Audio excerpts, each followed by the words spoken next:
नमस्कार। TMP opinion के इस एपिसोड में आप सभी लोगों का स्वागत है। मित्रों, शास्त्रों में कहा गया है कि मन, किसी इंसान का मन उसका सबसे बड़ा शत्रु भी हो सकता है और सबसे बड़ा मित्र भी हो सकता है। तो आज हम एक छोटी सी कहानी डिस्कस करेंगे जो मैंने एक्चुअली किसी और से सुनी थी। तो मुझे इतना अच्छा लगा कि मुझे लगा कि आप सबके साथ इस चीज़ को शेयर किया जाना चाहिए। आज की इस आपाधापी से भरी ज़िंदगी में अगर देखा जाए तो हमारे मन में कई हज़ार थॉट्स डेली आते हैं और मन का आहार ये हमारे विचार ही हैं, ये थॉट्स ही हैं। जैसे विचार आपके मन में आएँगे वैसा ही आपका मन बनता चला जाएगा। तो हम रोक नहीं सकते नकारात्मक विचारों को आने से, चूँकि इस तरीके की बहुत सारी घटनाएँ विश्व में घट रही हैं। लेकिन उसके साथ ही हम सकारात्मक विचारों को अगर ध्यानपूर्वक अपने जीवन में स्थान दें, तो निस्संदेह हमें उसका फ़ायदा मिलना ही मिलना है। तो आइए इस कहानी को देखते हैं संक्षिप्त रूप से। अ, किसी जगह पर एक बड़ा ही प्रतिष्ठित व्यक्ति रहा करता था और समाज में उसका काफ़ी मान आदर था और वो व्यक्ति जीवन में बहुत अच्छे मुकाम पे भी था और लोग उसकी बातों को बड़ा महत्व देते थे। एक दिन की बात है कि वो घूमने गया था, कहीं पे बैठा हुआ था लोगों के बीच में, तो उसको एक व्यक्ति के बारे में किसी ने ये कहा कि वो व्यक्ति विश्वसनीय नहीं है। तो अपनी सुविधा के लिए हम एक नाम रख लेते हैं। किसी ने उसको कहा कि भई ये अमुक नाम का व्यक्ति सही नहीं है। तो उसके दिमाग में एक जस्ट थॉट बैठ गया। अब आगे देखिए इसका प्रभाव क्या होता है। वो वापस अपने घर आया और इसके कुछ दिनों के बाद उसके यहाँ कुछ लोग आए हुए थे। बातों ही बातों में चर्चा के क्रम में उस व्यक्ति का नाम आया, अमुक नाम आया। तो उस व्यक्ति ने कहा कि भई वो तो एक विश्वसनीय व्यक्ति नहीं है, जहाँ तक मेरी जानकारी है। तो अब उसके जैसे व्यक्ति के मुख से ये वाक्य जैसे ही निकला, ये वाक्य प्रचलित हो गया सब तरफ, चूँकि लोग उनके ऊपर काफ़ी भरोसा करते थे। तो वो जो अमुक नाम का व्यक्ति था, तो उसके लिए यहाँ पे काफ़ी मुश्किलें आ जाती हैं और लोग जस्ट एक रेफ़रेंस देते हैं कि इतने बड़े आदमी ने, इतने विश्वसनीय आदमी ने कहा कि भई वो एक सही व्यक्ति नहीं है। तो उस अमुक नाम के व्यक्ति को बड़ा नुकसान होना शुरू हो गया और जहाँ पे वो अपनी जॉब करता था, वहाँ से भी उनको हटा दिया गया कि भई आपके बारे में तो लोग ऐसा कहते हैं, तो हम आपको अपने यहाँ पे कार्य नहीं करने दे सकते। तो वो व्यक्ति फिर चला जाता है न्यायालय में, अमुक नाम का व्यक्ति, और न्यायाधीश से जाकर के वो अपना दुःख कहता है कि मेरी क्या गलती थी कि हाँ, उन्होंने मेरे बारे में ऐसा कहा। समाज उनको बहुत अच्छा मानता है और इस वजह से देखिए मेरा नुकसान हुआ है।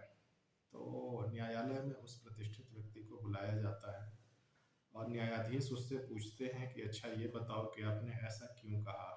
तो उस प्रतिष्ठित व्यक्ति ने जवाब दिया कि मैंने ऐसा सुना था। तो ठीक है, आपने ऐसा सुना था, तो क्या आपने इस चीज़ की कोई इंक्वायरी की थी या लोगों से मालूम किया था? तो नहीं किया, तो नहीं था।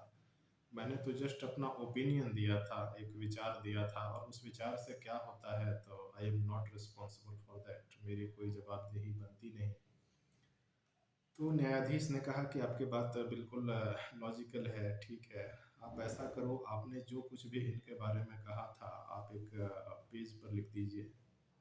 तो उस प्रतिष्ठित व्यक्ति ने एक पेज पर सब कुछ वो लिखते हैं और इसके बाद न्यायाधीश उनको कहते हैं कि आप अपने घर चले जाओ और इस कागज़ के टुकड़े-टुकड़े करके आप बिखेर देना रास्ते में और जब आप कल आओगे तो मैं अपना फ़ैसला कल सुनाऊँगा, आपकी तो कोई गलती मुझे दिखाई नहीं देती है। तो वो व्यक्ति क्या करता है कि एक कागज़ पे लिख कर के उसको अलग-अलग दिशाओं में, जैसे मान लो एक शहर है तो अलग-अलग मोहल्लों में जा कर के उसको डाल देता है सड़क पे, वो अपने घर चला जाता है।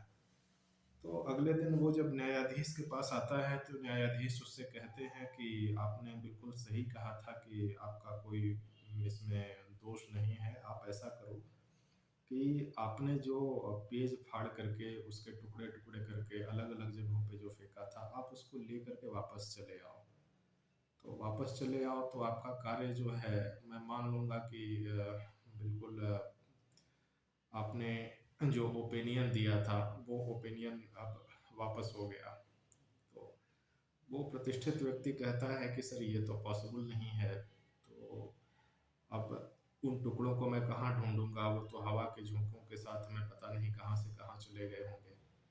तो उस व्यक्ति ने कहा, न्यायाधीश ने वहाँ पे कहा कि जिस तरीके से एक कागज़ का टुकड़ा आप ढूँढ करके फिर नहीं ला सकते कि वो कहाँ चला गया, उसी तरीके से आपके द्वारा कही गई बातें भी हैं, जो लोग आपके ऊपर भरोसा करते हैं, तो आपने एक ओपिनियन दिया, अपना एक दृष्टिकोण बताया, लेकिन लोगों ने उस पे भरोसा किया और लोग उसके आधार पे अपनी राय बना बैठे। तो अब तो आपको खुद पता नहीं है कि आपके विचार कितने लोगों तक पहुँचे हैं और उससे उस अमुक नाम के व्यक्ति का क्या-क्या नुकसान हुआ है, इसको तो निश्चित नहीं किया जा सकता है। तो ये कहानी यहाँ पे जाकर के ही एंड होती है। तो इससे एक चीज़ हमको पता चलती है कि अगर हम किसी भी चीज़ पे अपना एक ओपिनियन देना चाह रहे हैं, एक अपना दृष्टिकोण हम प्रस्तुत करना चाह रहे हैं, तो हमें उसके बारे में प्रामाणिक जानकारियाँ हमें जुटाने की कोशिश करनी चाहिए।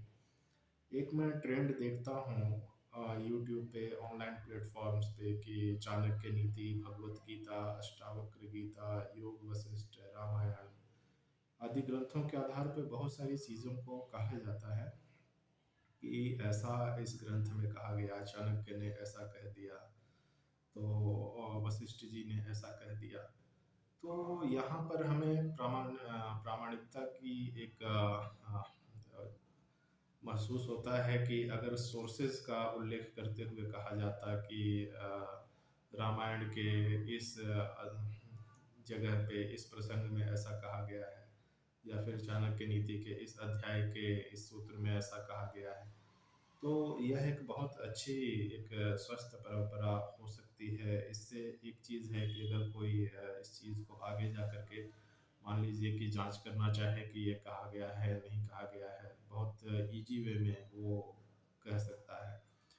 उदाहरण के तौर पे अगर मैं आपसे ये कहूँ कि न मान लीजिए मैं ये कहता हूँ कि हनुमान जी ने लंका जला दी थी, तो अगर आप उसको वेरीफ़ाई करना चाहते हो तो आपको पूरी रामायण को देखना पड़ेगा, कहाँ पर ऐसा लिखा है। लेकिन अगर मैं आपको वो प्रसंग बता दूँ कि लंका कांड में ऐसा हुआ था कि वो उन्होंने लंका को जला दिया था हनुमान जी ने, तो आपको बड़ी सुविधा हो जाएगी कि ये प्रसंग कहाँ का है, मुझे कहाँ पे देखना चाहिए। तो इससे एक तो है कि आप कोई भी व्यक्ति इसमें और ज़्यादा जानकारियों को प्राप्त कर सकता है।